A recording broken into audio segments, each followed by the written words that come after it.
Welcome to bird media. నేను మీ పవన్ కృష్ణమూర్తి. రంగనాథ్ పని చేస్తున్నారు అని మొన్న ఒక కథనాన్ని ప్రసారం చేశాం. సరే, అప్పుడు తెలంగాణలో హైకోర్టు సింగిల్ బెంచ్ ఉత్తర్వులు ఇచ్చింది ఏంటంటే క్షమాపణ చెప్పాలి.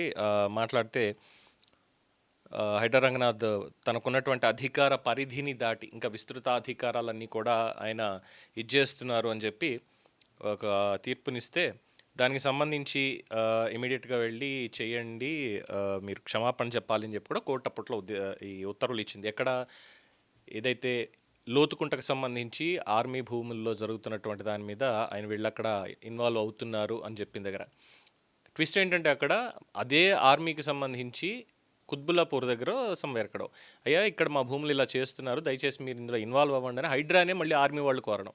అంటే ఇది గౌరవ కోర్టు వారికి తెలియలేదా అనేటువంటిది ఒక పాయింట్. అయితే తర్వాత చాలా స్పష్టమైనటువంటి మార్గదర్శకాలు కూడా తర్వాత ఇచ్చింది. ఏం చేసింది, ఇక్కడ ఏం చెప్పారు, కోర్టు ధిక్కరణ, అధికార పరిధిని దాటి పనిచేశారు, ఇవన్నీ కూడా ఆయన పెట్టి క్షమాపణ తీసుకున్నప్పటికీ కూడా రికార్డుల్లో క్షమాపణ అనేది ఉంటుంది. కానీ రంగనాథ్ని ఇమీడియట్గా హైడ్రా కమిషనర్ కింద తీసేసి ఐజీ ర్యాంక్ అధికారిని అందులో పెట్టాలి. రంగనాథ్ని హైడ్రా నుంచి బయట పడేయాలి, ఇంకా తీసేయాలి, అంతే. ఇది కోర్టు వారు, గౌరవ కోర్టు వారు ఇచ్చినటువంటి, హైకోర్టు సింగిల్ బెంచ్ ఇచ్చినటువంటి ఆదేశాలు. సో దీని మీద చీఫ్ సెక్రటరీ అలాగే ఇంటెలిజెన్స్ రేవంత్ రెడ్డి గారికి ఆల్రెడీ చెప్పడం, దాని మీద న్యాయ సలహా తీసుకోండి అని చెప్పి కూడా ముఖ్యమంత్రి ఆదేశించడం అయిపోయింది. సో ఇక్కడ మనకు వచ్చేటువంటి పాయింట్ ఏంటంటే హైడ్రా కమిషనర్ ఏవి రంగనాథ్ని మార్చాలి అని చెప్పి తెలంగాణ హైకోర్టు సింగిల్ బెంచ్ ఇచ్చిన ఆదేశాల తర్వాత ఒకటే చర్చ జరుగుతోంది. ఇది కేవలం ఒక అధికారి పైన వచ్చినటువంటి న్యాయపరమైనటువంటి పరిణామమా, లేక హైడ్రా దెబ్బకి వణికిపోయినటువంటి ఆక్రమణదారులకి మళ్ళీ ఊపిరి పీల్చుకునే అవకాశం దొరికిందా? ఇప్పటివరకు మార్కెట్ రేట్ల ప్రకారం లెక్కేసుకుంటే దాదాపు 1,00,000 కోట్ల పైచిలుకు భూములు, 1,00,000 కోట్ల విలువైనటువంటి భూముల్ని మార్కెట్ రేట్ ఇప్పుడున్నటువంటి తీసుకుంటే, ఎందుకంటే ఎకరం 237 కోట్ల రూపాయలకు కూడా కొన్నారు నియోపోలిస్ దగ్గర, అందరికీ తెలిసినటువంటి విషయమే, నేను కొత్తగా చెప్పక్కర్లా. హైడ్రా వచ్చిన తర్వాత ఎన్ని చెరువులు అభివృద్ధి చెందాయి అనేటువంటిది కావచ్చు, మిగతా ఉన్నాయి. అలాగే కొన్ని ఆరోపణలు కూడా ఉన్నాయి. సల్కన్ చెరువు ఎందుకని దాని జోలికి ప్రభుత్వం సైతం వెళ్ళడం లేదు, ఎఫ్టీఎల్ అని చెప్పి ప్రభుత్వం ఈ విధంగా ఇస్తుంది. హైకోర్టు ఉత్తర్వులు ఏ కారణాలతో వచ్చాయి అన్నది అది న్యాయపరమైనటువంటి అంశం, దాని మీద అప్పీల్కి వెళ్ళే అవకాశం కూడా ప్రభుత్వానికి ఉంది. కానీ ఈ పరిణామంతో ఇప్పుడు ఎవరి ముఖాల్లో ఆనందం కనిపిస్తోంది, అది మాత్రం హైదరాబాద్లో ప్రతి ఒక్కళ్ళకి తెలుసు. చెరువులు మింగేసిన వాళ్ళు, బఫర్ జోన్లని కబ్జా చేసిన వాళ్ళు, ప్రభుత్వ భూముల మీద కన్నేసిన వాళ్ళు. హైడ్రా ఏర్పడిన తర్వాత వీళ్ళకి అసలు నిద్ర అనేది కరువైంది. ఏళ్ల తరబడి తమ అడ్డాగా భావించినటువంటి చెరువు భూముల దగ్గరికి అధికారులు వస్తారని కల్లో కూడా ఊహించని ఈ కబ్జాదారులకి హైడ్రా బుల్డోజర్లు సరికొత్త భయాన్ని పరిచయం చేశాయి. అక్రమ నిర్మాణం అది ఎంత పెద్దదో కాదు, దాని వెనక ఉన్న వ్యక్తి ఎంత పెద్దవాడో కాదు, నిబంధనలు ఉల్లంఘిస్తే కూల్చివేత తప్పదు అన్న ఇమేజ్ హైడ్రాకి ఏర్పడింది. ఇదే సమయంలో కమిషనర్ రంగనాథ్ కూడా కఠిన వైఖరితో వ్యవహరించారు అనేటువంటి పేరు తెచ్చుకున్నారు.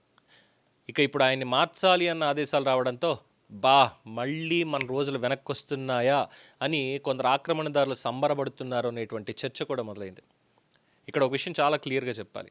హైడ్రా తీసుకున్న ప్రతి చర్యని 100కి 100% కరెక్ట్ అని చెప్పలేం, కానీ 99% సందర్భాల్లో నిజంగానే మంచి చేశారు. కేవలం 1% తీసుకున్నప్పుడు మాత్రం విమర్శలు వచ్చాయి. ఆ 1%లో కూడా ఇక్కడ రాజకీయం ఉంది. అదే సల్కన్ చెరువు గురించి మాట్లాడుకున్నది. కొన్ని చర్యలపైన న్యాయపరమైనటువంటి అభ్యంతరాలు కూడా వ్యక్తం చేశారు. ఏ సంస్థ అయినా తప్పులు చేస్తే వాటిని సరిదిద్దుకోవాలి, దానికి హైడ్రా అతీతం ఏం కాదు. కానీ ఆ తప్పుల పేరుతో మొత్తం వ్యవస్థని బలహీనపరిస్తే మాత్రం ఆ నష్టం ఎవరికో గౌరవ కోర్టు వారు కూడా ఆలోచించాలి. ఎందుకు అనంటే హైదరాబాద్కి చెరువులు కేవలం మ్యాప్లో నీలిరంగు మచ్చలు కాదు, అది నగరానికి సహజమైనటువంటి వరద నియంత్రణ వ్యవస్థ. వాటిని ఆక్రమిస్తే వర్షం పడిన ప్రతిసారి రోడ్లు నదులు అవుతూనే ఉన్నాయి. గౌరవ కోర్టు వారిని ప్రజల తరఫున ఒకటి కోరదలుచుకున్నాం. వర్షం పడేటప్పుడు దయచేసి ఒక్కసారి కొన్ని ఏరియాలు, కొన్ని ఎక్కువ కూడా అక్కర్లేదు, వాళ్ళ కాన్వాయిలు వేసుకొని ఆ వర్షం పడేటప్పుడు ఒక్కసారి ఆ ఏరియాల్లోకి వస్తే పరిస్థితి ఏంటనేది అర్థమవుతుంది. హైడ్రా ఏం చేస్తుంది అనేది కనిపిస్తుంది. అంటే వాళ్ళకి తెలియదని కాదు, బట్ ప్రాక్టికాలిటీ అనేది ఉండాలి కదా. సో ఇంకా వారికి తెలియాలి అని గవర్నమెంట్ తరఫు న్యాయవాదులు లేదంటే పిటిషనర్ తరఫు న్యాయవాదులు నల్లకోట్లు వేసుకుని అక్కడ వాదిస్తారు, న్యాయమూర్తులు అక్కడ కూర్చొని చూస్తూ ఉంటారు, అంతా బాగానే ఉంది. చట్టాలకి న్యాయానికి వాళ్ళు చేయాల్సిన పని చేస్తూనే ఉంటారు. కానీ ప్రాక్టికల్గా మనం రోడ్డు మీద వెళ్ళేటప్పుడు ఉండేటువంటి పరిస్థితి మరి వారికి తెలుసో లేదో తెలియదు కదా. అందుకని ఒక్కసారి వాళ్ళ కాన్వాయ్లు వేసుకొని ఒకసారి మొత్తం న్యాయాధికారులందరూ కూడా వస్తే ఆ పర్టికులర్ ఏరియాస్ బాగా హైలీ డెవలప్డ్ ఏరియాస్లో కూడా ఏ రకంగా అవుతుంది, ఈ కబ్జాల వల్ల ఎందుకని చెప్పి ఇదంతా అవుతుంది అనేది ఒకసారి తెలుస్తుంది. సో అప్పుడు ఎటువంటి తీర్పునిచ్చినా కూడా ఖచ్చితంగా ప్రతి ఒక్కళ్ళు దాన్ని ఆమోదిస్తారు. ఎందుకంటే చెప్పాం కదా, కాలనీలు చెరువులు అవుతున్నాయి, చివరికి ప్రజలే ఇక్కడ మూల్యం చెల్లించాల్సి వస్తుంది. కాబట్టి అందుకే ఇక్కడ హైడ్రా పని కేవలం కూల్చివేతలు మాత్రమే కాదు, చెరువుల్ని, ఎఫ్టీఎల్ ప్రాంతాలని, బఫర్ జోన్లని కూడా కాపాడడం, వరద నియంత్రణ చేయడం, భవిష్యత్తులో హైదరాబాద్ వరద ముప్పును తగ్గించడం కూడా అసలు లక్ష్యం అనేటువంటిది. కమిషనర్ రంగనాథ్ చెప్తున్నటువంటి ప్రకారం గత 2 ఏళ్లలో సుమారు 1.5 లక్షల కోట్ల విలువైనటువంటి ప్రభుత్వ భూములు, ఎఫ్టీఎల్ పరిధిలోని ఆస్తులు ఇవన్నీ కూడా రక్షించామని, 6 ప్రధాన చెరువుల పునరుద్ధరణ పూర్తయింది, మరో 20 చెరువుల మీద పనులు జరుగుతున్నాయని కూడా ఆయన డిక్లేర్ చేశారు. అట్ ద సేమ్ టైం తన మీద 63కు పైగా కోర్టు ధిక్కరణ పిటిషన్లు దాఖలయ్యాయని ఆరోపిస్తున్నారు. ఇవన్నీ నిజమా కాదా అన్నది కోర్టు దానికి సంబంధిత రికార్డ్స్ తేల్చాల్సినటువంటి విషయం.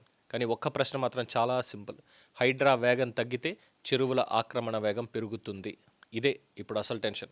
ప్రభుత్వం రంగనాథ్కి అండగా నిలబడుతుందా కాదు, నిలబడి తీరాలి. సింగిల్ బెంచ్ ఉత్తర్వుల మీద డివిజన్ బెంచ్ని ఆశ్రయించాలి, అవసరమైతే సుప్రీంకోర్టు దాకా కూడా వెళ్ళాలి. ఇంకా మాట్లాడితే ఒక స్పెషల్ ఆర్డినెన్స్ అనేది కూడా ప్రభుత్వం తీయాలి. ఇది ఇప్పుడు కీలకంగా మారింది. ఎందుకంటే ఒక అధికారి కొనసాగుతాడా తప్పుకుంటాడా అనేది ఒక పరిపాలనా నిర్ణయం కావచ్చు, కానీ హైడ్రా బలపడుతుందా బలహీన పడుతుందా అనేదే హైదరాబాద్ భవిష్యత్తుకి సంబంధించినటువంటి ప్రశ్న. చెరువులు కబ్జాలు చేసేసి విల్లాలు కట్టుకున్న వాళ్ళకి నగరం కావాలి, ప్రభుత్వ భూములు మింగేసిన వాళ్ళకి నగరం కావాలి, బఫర్ జోన్లో నిర్మాణాలు చేసిన వాళ్ళకి కూడా నగరం కావాలి. కానీ వర్షం వచ్చినప్పుడు నీళ్లు ఎక్కడికి పోవాలి? అందుకే హైడ్రా మీద న్యాయపరమైనటువంటి అభ్యంతరాలు ఉంటే వాటిని చట్టబద్ధంగా సరిదిద్ది తీరాలి, తప్పులుంటే సవరించాలి. కానీ చెరువుల పరిరక్షణ అనే అసలు లక్ష్యాన్ని మాత్రం ఇక్కడ ఏ వ్యవస్థ అయినా సరే, ఏ రాజ్యాంగ వ్యవస్థ అయినా సరే నీరు కార్చడానికి వీల్లేదు. లేకపోతే ఈరోజు ఒక కమిషనర్ మారచ్చు, రేపు ఇంకో అధికారి మారచ్చు, కానీ హైదరాబాద్లో ఆక్రమణల ఆట గనక మళ్ళీ మొదలైతే చివరికి మారేది నగర ప్రజల జీవితం. పనులు గడుతున్నాం కదా, మన జీవితం. అందుకే ఇక్కడ వ్యక్తిగతంగా రంగనాథ్ కొనసాగుతారా లేదా అనేది మాత్రంగా చూడాల్సిందే. ఇక్కడ హైడ్రా దూకుడు కొనసాగుతుందా, చెరువుల రక్షణ కొనసాగుతుందా, ల్యాండ్ మాఫియా మీద చర్యలు కొనసాగుతాయా? ఇదే అసలు పరీక్ష ప్రభుత్వానిది, అలాగే పర్యవేక్షిస్తున్నటువంటి వ్యవస్థలది కూడా. సో ప్రజల నుంచి వస్తున్నటువంటిది మేబీ ఈ కబ్జాదారులు కావచ్చు, లేదు అంటే వాళ్ళకి తెలియక ప్రభుత్వ స్థలాల్లో ఇష్టం వచ్చినట్టు కట్టుకున్న వాళ్ళు, కట్టించినటువంటి వాళ్ళు వీళ్ళకి కావచ్చు. కొంతమంది ఆ 1% ఎవరైతే ఉన్నారో పేదలు అన్నటువంటి పేరుతో వాళ్ళకేం తెలియదు, వాళ్ళు వస్తారు, ఒక షెల్టర్ కావాలి, ఎక్కడో అద్దెకిస్తానంటారు, లేదంటే ఇక్కడ ఉండండి, ఎవరి దగ్గర పని చేస్తుంటే ఈ స్థలం మందే, ఇక్కడ కట్టుకోండి మీరు అని చెప్పి వచ్చిన పూరుగుడి చేసుకోవడం. కానీ అది ప్రభుత్వం అనేది చెప్పకపోవడం అనేటువంటిది వీళ్ళ తప్పు కాదుగా, అది ఎవరైతే అక్కడ ఉండమన్నారో వాళ్ళ తప్పు. సో అలాంటి వాళ్ళందరినీ ఖాళీ చేయించే క్రమంలో కొన్ని చోట్ల ఏడుపులు తప్పవు, బాధ తప్పదు. సో డెఫినెట్గా ఇవన్నీ పక్కన పెడితే మాత్రం హైడ్రా రంగనాథ్ కమిషనర్గా పూర్తి కాలం కొనసాగాలి, ఈ మొత్తం పరిరక్షణ అయ్యేంత వరకు కూడా ఆయన కొనసాగాలి అనేది చాలామంది కోరుకుంటున్నటువంటి కోరిక. మరి సుప్రీంకోర్టు దాకా రేవంత్ సర్కార్ వెళ్తుందా, లేదంటే ఆగిపోతుందా? Let's wait and see. దీని మీద మీ అభిప్రాయం తెలియచేయండి. చూస్తూనే ఉండండి ది బర్డ్ మీడియా. ఈ వీడియో మీకు నచ్చినట్లయితే లైక్ చేయండి, షేర్ చేయండి, సబ్స్క్రైబ్ చేయండి.